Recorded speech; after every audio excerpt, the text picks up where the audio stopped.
Right now টলিগঞ্জের superstar জিতকে তো আপনারা সকলে খুবই ভালো করে চিনেন। তাছাড়া এই তারকা তার কেরিয়ারে এরই মধ্যে একাধিক চলচ্চিত্র উপহার দিয়েছে তিনি তার দীর্ঘদিনের কেরিয়ারে।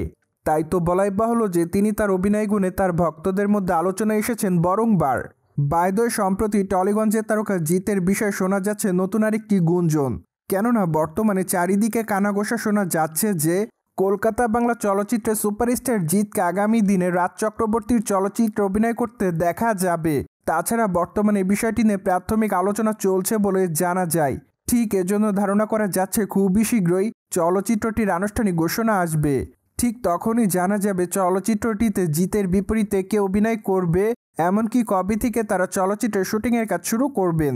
অন্যদিকে মাঝে অবশ্য জানা গিয়েছিল টলিগঞ্জের তারকা জিতকে নিয়ে বাংলাদেশি নির্মাতা রায়হান রাফি লায়ন শিরোনামে নতুন একটি চলচ্চিত্র নির্মাণ করবেন, কিন্তু বর্তমানে চলচ্চিত্রটির বাজেট জটিলতা দেখা যায়।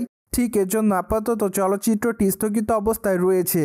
পাশাপাশি কবে থেকে চলচ্চিত্রের শুটিংয়ের কাজ শুরু হবে সে বিষয়টি এখনও চূড়ান্ত নয়। তাই তো অনেকে ধারণা করছে হয়তো এই চলচ্চিত্রটি নির্মাণ নাও হতে পারে। যাই হোক, এই বিষয়টি নিয়ে অবশ্য এখনও নির্মাতা রায়হান রাফি তেমন কোনো বক্তব্য দেয়নি। অন্যদিকে বর্তমানে জিত অভিনীত খাকি দ্য বেঙ্গল চ্যাপ্টার ওয়েব সিরিজটি আছে মুক্তির অপেক্ষাতে।